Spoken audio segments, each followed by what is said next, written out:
Repos. Attention. Voilà, on va rentrer.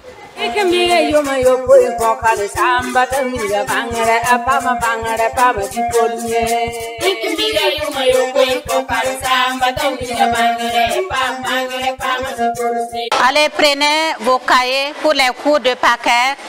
Les cahiers, un crayon, ça peut aller. Chacun a son cahier.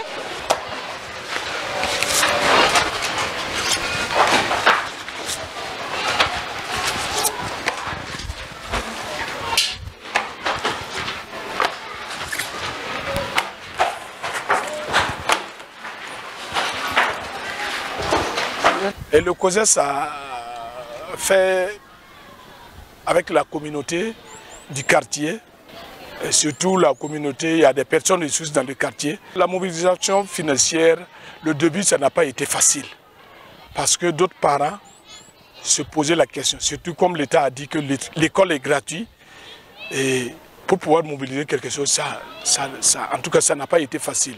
Mais au finish, avec les résultats des cours seulement, les parents ont été contents et ils ont accepté pour nous appuyer. Tellement de progression, parce qu'avec ça, on arrive surtout à l'examen seulement, depuis qu'on a commencé, l'école n'a fait que 100% seulement. Voilà, c'est bon. C'est ici, 22, 23. Non, il n'était pas là-bas. Les mathématiques constituent une discipline fondamentale, une des disciplines fondamentales. Et aussi un élève qui a des compétences, des fondements solides en mathématiques est capable d'affronter les autres pans du savoir.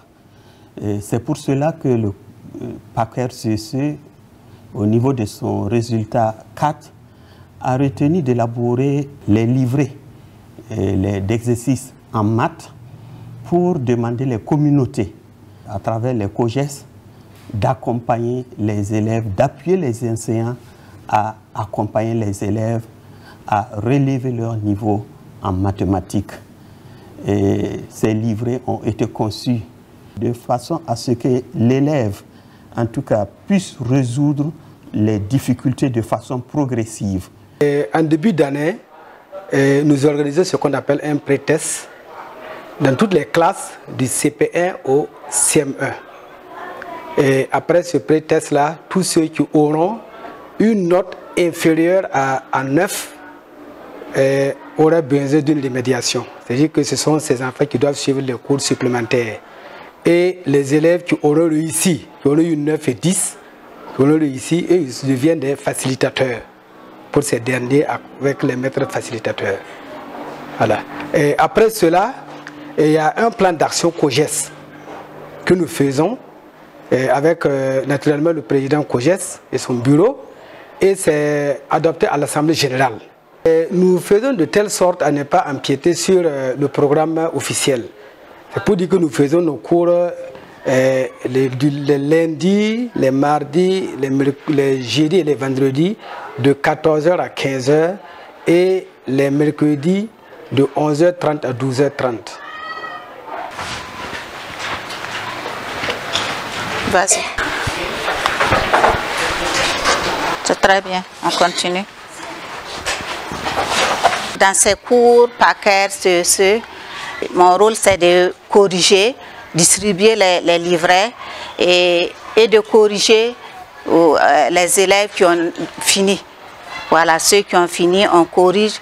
Et ceux qui ont des difficultés aussi de compréhension, on les oriente un peu pour qu'ils puissent continuer. Les cours supplémentaires ont facilité l'apprentissage au niveau des enfants parce que tout simplement, bon, nous rentrons à 14h jusqu'à 15h. Bon, on donne l'autonomie à l'enfant qui s'exerce lui-même et qui corrige son exercice lui-même.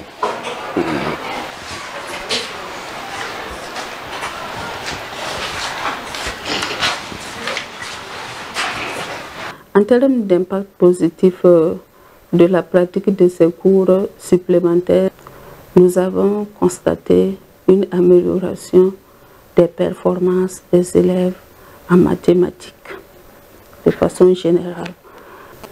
Et en termes de résultats, je dirais que la mise en œuvre des cours supplémentaires a contribué à rehausser les résultats de ces 3 écoles. Et on peut prendre pour exemple et comparer les résultats des 2 sessions. Pour la session de 2023, l'école Tangan secteur 23D avait présenté 85 candidats, 82 ont été admis, soit un taux de succès de 96,47%. Et à la session de 2024, l'école Tangan secteur 23D a présenté 104 candidats et tous les 104 candidats ont été admis, soit un taux de 100% et un écart positif de 3,53%. Quant à l'école Tangan Para C, elle a présenté en 2023 47 candidats. 21 ont été admis, soit un taux de 44,68%. Et à la session de 2024, l'école a présenté 53 candidats et tous les 53 ont été admis. Donc un taux de succès de 100% avec un écart positif de 55,32%. Et pour l'école Somgandé E, en 2023, l'école a présenté 72 candidats et 68 ont été admis, soit un taux de 94,44%. Et à la session de 2024, l'école a présenté 73 candidats. Tous les 73 ont été admis, soit un taux de 100%, avec un écart positif de 5,56%. Disons d'abord que les cours supplémentaires sont des cours organisés en dehors des heures statutaires pour renforcer les acquisitions des élèves dans telle ou telle discipline. Donc pour ce qui concerne les cours supplémentaires organisés par PAC-RCC, il y a de multiples avantages en fait liés à l'organisation de ces cours.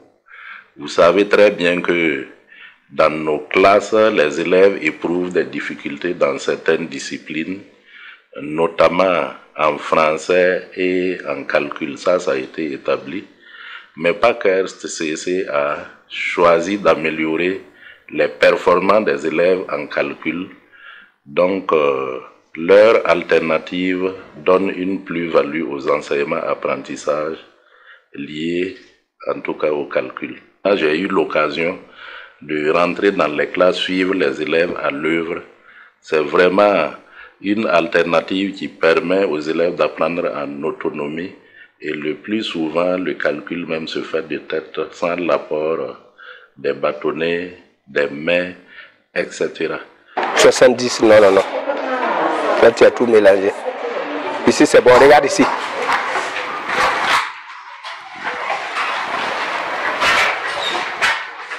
Les cours supplémentaires ont été organisés dans le cadre donc, de la mise en œuvre des activités du projet d'amélioration de la qualité de l'éducation par la collaboration école-communauté, répondant effectivement à son intitulé qui organise la communauté à apporter son soutien dans le fonctionnement de l'école, ici particulièrement dans l'amélioration de la qualité.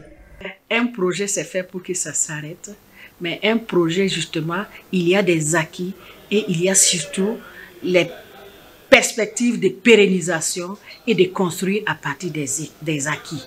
Alors donc déjà, pour ces enfants qui ont appris à apprendre, ça c'est des acquis durables qui vont les suivre.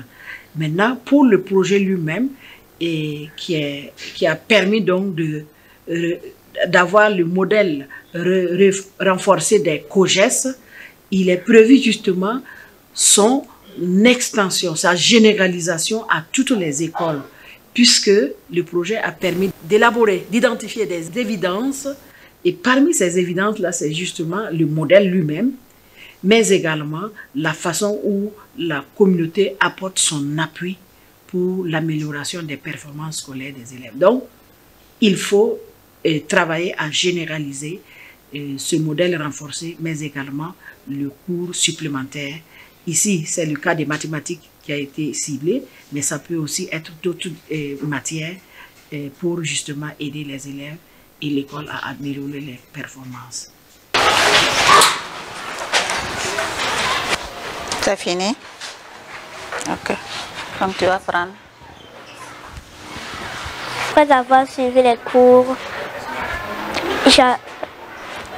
quand on nous donne des calculs, je fais ça rapidement et bien, sans faire des fautes, sans compter dans mes doigts. Et je fais dans la tête ou dans le cœur. J'utilise les livrets d'exercices de mathématiques pour résoudre mes exercices. Je suis content de faire mes cours supplémentaires en mathématiques. Je gagne maintenant de bonnes notes en calcul. 10 sur 10, 9 sur 10. Je peux faire facilement des opérations. C'est ça? 69. Ça s'est bien passé? Ok, on a bien compris? Voilà, maintenant vous allez noter la page. Et mes remerciements vont à l'endroit des responsables de PACER, c'est ceux qui ont bien voulu et accorder la chance à notre école d'améliorer en mathématiques le niveau de nos élèves. On leur dit vraiment grand merci. Dire merci à tous les acteurs du terrain qui nous ont accompagnés au cours de la recherche-action, qui nous ont soutenus et qui nous ont permis d'aboutir vraiment à des résultats. C'est l'occasion pour moi de remercier le projet japonais qui a porté le lead d'un tel projet et que j'invite du même coup les autres acteurs aussi à en faire autant, et c'est à ce prix véritablement qu'on pourra mieux accompagner les apprenants pour aboutir à la qualité de l'éducation. Merci aux autorités en charge donc du MEBA PLN qui ont permis justement la mise en œuvre de ce projet et aussi qui sont dans les dispositions pour que le projet puisse être continué à travers donc sa généralisation.